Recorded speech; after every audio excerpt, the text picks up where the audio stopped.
Movie start होती है तो ईयर 1974 में वेस्ट वर्जीनिया का एक सैनिटोरियम दिखाया जाता है और ये सैनिटोरियम बेसिकली डी फार्म लोगों के लिए बनाया गया था। और जो डी फार्म लोग यहाँ पर रहते थे असल में वो इनब्रीडिंग और बर्थ डिफेक्ट की वजह से डी फार्म बने थे। तब वहाँ के incharge doctor Brandon doctor Ann को वहाँ के पेशेंट्स के बारे में बता रहे थे और इसी दौरान एक पेशेंट डॉक्टर एन को पीछे से पकड़ लेता है और उनके बालों में से एक हेयर पिन निकाल लेता है। फिर वो दोनों आगे बढ़ते हैं और डॉक्टर ब्रैंडन डॉक्टर एन को इलीगल ब्रदर्स के लॉकअप में लेकर जाते हैं और वो तीनों ब्रदर्स कोई और नहीं बल्कि थ्री फिंगर, सॉटूथ और वन आई थे। डॉक्टर ब्रैंडन बताते हैं कि ये तीनों भाई मिसेस हिल्लिगर को एक जंगल में मिले थे और यही वजह है कि इन्हें हिल्लिगर ब्रदर्स कहा जाता है। और जब ये ब्रदर्स मिले थे तब तक वो अपने पेरेंट्स को खा चुके थे। और यही नहीं, डॉक्टर उन्हें वहाँ के सबसे खतरनाक पेशेंट कहता है, हालांकि वो अभी बच्चे थे। और उनके खतरनाक होने का प्रूफ ये है कि एक तो अपनी 2 उंगलियां ही चबा गया और वही था थ्री फिंगर, एक ने अपनी आंख निकाल कर खा ली और इसलिए वो था वन आई, और तीसरा जो अपने दांतों को दीवारों के साथ रगड़ता रहता था और इसीलिए वो सॉटूथ था। और उसने तो बहुत सारे पेशेंट्स को काट कर बुरी तरह जख्मी भी कर दिया था। ये सब बातें सुनकर डॉक्टर एन पूछते हैं कि ये तीनों इतनी सारी पेन को कैसे बेयर कर लेते हैं। इस पर डॉक्टर ब्रैंडन उन्हें बताते हैं कि इनको तो तकलीफ महसूस ही नहीं होती। इसके बाद वो लोग आगे बढ़ते हैं और जिस पेशेंट ने डॉक्टर एन की पिन निकाली थी वो उस पिन के जरिए लॉक खोलने लग गया था, लेकिन वो ऐसा नहीं करता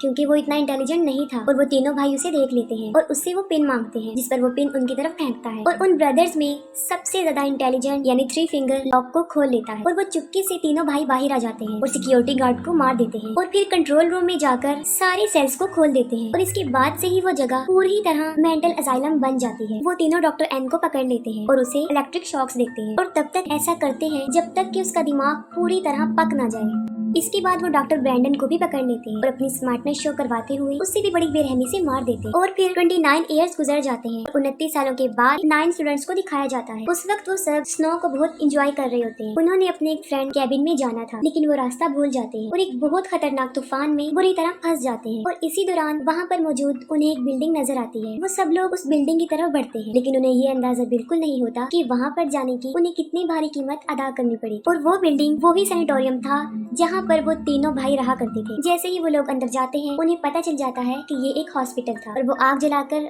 आराम से वहाँ पर बैठ जाते हैं। लेकिन वो आराम से बैठने वाले लोग बिल्कुल भी नहीं थे क्योंकि ये उनकी नेचर में शामिल था कि किसी सुनसान जगह पर जाकर उस जगह की अच्छे से तलाशी ली जाए। और वो पूरी जगह की अच्छे से तलाशी लेते हैं और इंचार्ज ऑफिस में उन्हें वाइन मिल जाती है और वहीं पर उन्हें वहाँ के पेशेंट्स की फाइल भी मिल जाती है, जिसे देखकर उन्हें पता चल जाता है कि यहाँ पर डी फार्म लोगों को रखा जाता था। फिर हम देखते हैं कि वो तीनों भाई किसी को लेकर उस सैनिटोरियम में पहुँच जाते हैं। उन स्टूडेंट्स में से 3 नाइट स्पेंड करने के लिए बेड्स को चेक करने के लिए जाते हैं और वहाँ पर उन्हें कुछ नजर आता है। उन तीनों में से लड़का विंसन चेक करने के लिए अंदर जाता है और अंदर जाते ही उसकी शाउट करने की आवाजें आती हैं, जिस पर बाहर खड़ी वो लड़कियाँ जैना और कैनी डर जाती हैं। लेकिन किसी तरह वो हिम्मत करके विंसन को ढूंढने जाती हैं। विंसन उनके साथ एक घटिया सा मजाक कर रहा होता है और उन्हें डरा देता है, जिसकी वजह से वो दोनों उससे नाराज होकर वहाँ से चली जाती है। और तभी वन आई उनका पीछा कर रहा होता है। उन सब से माफी मांगने के लिए विंसन अकेला ही जनरेटर ढूंढने चला जाता है और उसे जनरेटर मिल भी जाता है और फिर वो उसे ऑन कर देता है। अब क्योंकि वो सब अमेरिकन स्टूडेंट्स थे और किसी सुनसान जगह पर उनका दूसरा रूल ये होता है कि जब लाइट आ जाए तो पार्टी करें, और वो बिल्कुल ऐसा ही करते हैं और पूरे हॉस्पिटल में हलचल मचा देते हैं। लेकिन इस दौरान उन्हें ये पता नहीं होता कि कोई उन पर नजर रख रहा है। पार्टी करते करते वो लोग एक ऐसी जगह पर पहुंच जाते हैं जहां उन्हें एक फिल्म रील मिलती है। डैनियल उसे एक प्रोजेक्टर में डालकर उसे प्ले कर देता है। उस फिल्म में दिखाया जा रहा था कि उन हिल्लिगर ब्रदर्स पर सबसे ज्यादा एक्सट्रीम टेस्ट किए जा रहे थे।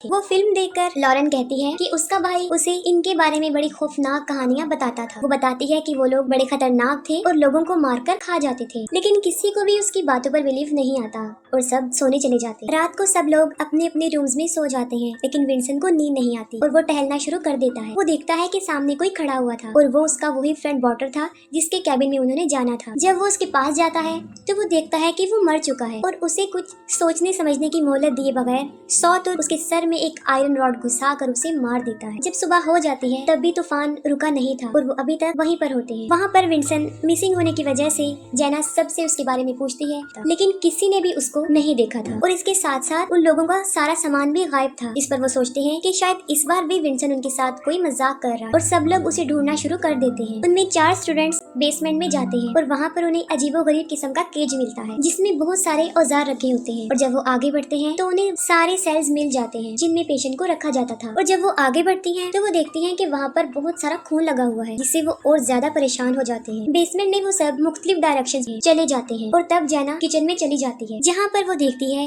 कि सॉटूथ बॉटल के टुकड़े कर रहा होता है। तभी थ्री फिंगर वहाँ आकर सॉटूथ को ले जाता है। तब जेना भी जल्दी से वहाँ से भाग जाती है और उन सब लोगों के पास आकर उन्हें बताने की कोशिश करती है। तभी बॉटल की जैकेट में कुछ उनके सामने आकर गिरता है। तब केनिया उसे चेक करने जाती है और जैसे ही वो जैकेट को खोलकर देखती है तो वो देखती है कि इसमें बॉटल का कटा हुआ सर है। अभी वो सब संभले भी नहीं थे, वो तीनों भाई बालकनी से एक बाल वायर नीचे फेंक कर क्लेयर के गले में फंसाकर उसे ऊपर खींचने की कोशिश करते हैं। तब काइल उसके पाँव पकड़ लेता है और वो पूरा उसके खून से भर जाता है। इतनी कोशिश के बावजूद भी वो काइल को बचा नहीं पाता और उसका सर धड़ से अलग होकर उसके ऊपर गिर जाता है। वो सब वहाँ से भागने की कोशिश करते हैं लेकिन उनकी स्नोमोबाइल चल नहीं रही थी क्योंकि उन्होंने उनके स्पार्क प्लग निकाल दिए थे। अब उन्हें कुछ समझ नहीं आ रही थी कि क्या किया जाए। लॉरेन जो कि स्की चैंपियन थी वो डिसाइड करते हैं कि वो स्की करके हेल्प लेने जाएगी और तब वो मदद लाने के लिए वहाँ से चल पड़ती है। बाकी सबके पास गर्म कपड़े नहीं थे और वो उस तूफान में भी नहीं खड़े रह सकते थे। तब वो इंचार्ज ऑफिस में खुद को लॉक करने का डिसीजन लेते हैं। वो जल्दी से भागकर ऑफिस में जाते हैं और अंदर से खुद को लॉक कर लेते हैं। अपनी सेफ्टी के लिए उनके पास कुछ नहीं था, हालांकि बेसमेंट में उन्होंने बहुत सारे औजार भी देखे थे और इसीलिए काइल, डैनियल और सारा बेसमेंट में जाते हैं और वहाँ पर थ्री फिंगर उनके पीछे पड़ जाता है और वो जल्दी से जाकर केज में छुप जाते हैं। और जब थ्री फिंगर वहाँ से जाता है वो बहुत सारे हथियार लेकर वहाँ से भाग जाते हैं। दूसरी तरफ वन आई ऑफिस के दरवाजे में होल्ड करके केनिया को पकड़ लेता है। उस पर ब्रिजिट उसके हाथ में ब्लेड मारती है और वो केनिया को छोड़ देता है और वो सब बेसमेंट में से भाग रहे होते हैं और सबसे पीछे डैनियल होता है। तभी सॉटूथ डैनियल को पकड़ लेता है और उसे किचन में ले जाकर बांध देता है। काइल और सारा जब ऑफिस में पहुंचती हैं तब वो देखती हैं कि उनके पीछे डैनियल नहीं था, जबकि वो तीनों ब्रदर्स डैनियल को जिंदा ही काट रहे होते हैं जिसकी चीखें वो सब सुन सकते थे। और लास्ट में बहुत सारी बहस के बाद वो उसे बचाने जाते हैं।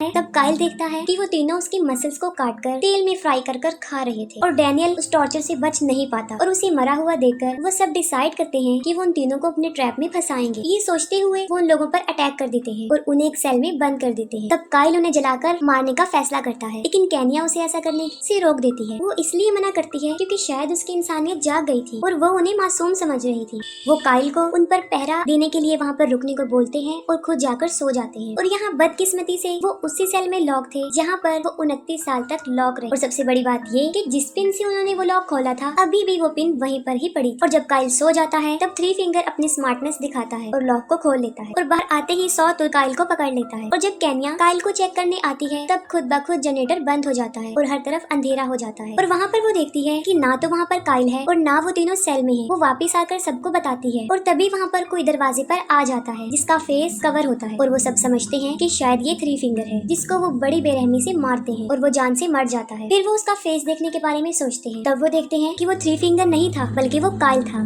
जिसकी जुबान कटी हुई थी। उसे देखकर वो सब वहाँ से भागने की कोशिश करते हैं लेकिन वो तीनों भाई बुरी तरह उनके पीछे पड़ जाते हैं। भागते भागते वो सब उनके रूम्स तक पहुँच जाते हैं जहाँ पर उन लोगों का सामान भी रखा हुआ था। वो सब अपनी जैकेट्स पहनकर खिड़की से बाहर आने का डिसीजन लेते हैं लेकिन वो एक सैनिटोरियम था जिसकी सारी विंडोज सील्ड थी और वहीं पर उन्हें एक टूटी हुई खिड़की मिलती है लेकिन उस खिड़की के पीछे बहुत सारी बर्फ जमी हुई थी। सारा उस बर्फ को हटाने लगती है और इतनी ही देर में वो तीनों भाई भी वहाँ पहुँच जाते हैं। वो थ्री फिंगर दरवाजा तोड़ने की बहुत कोशिश करता है। थ्री फिंगर के बाद सॉटूथ उस दरवाजे को तोड़ने की कोशिश करता है और इतनी ही देर में सारा बर्फ से एक रास्ता बनाने में कामयाब हो जाती है और वो वहाँ से बाहर निकल जाते हैं। लेकिन जेना बाहर निकल नहीं पाती और वो वहीं फंस जाती है और तब सॉटूथ एक ड्रिल लेकर उसे मार देता है। बाकी तीनों जान बचाकर वहाँ से भागते हैं लेकिन वो तीनों भाई भी उन्हीं की स्नोमोबाइल पर उनका पीछा करते हैं। सॉटूथ ब्रिजिट को पकड़ लेता है जिस पर वो चाकू से उस पर हमला करती है और वो उसे छोड़ देता है।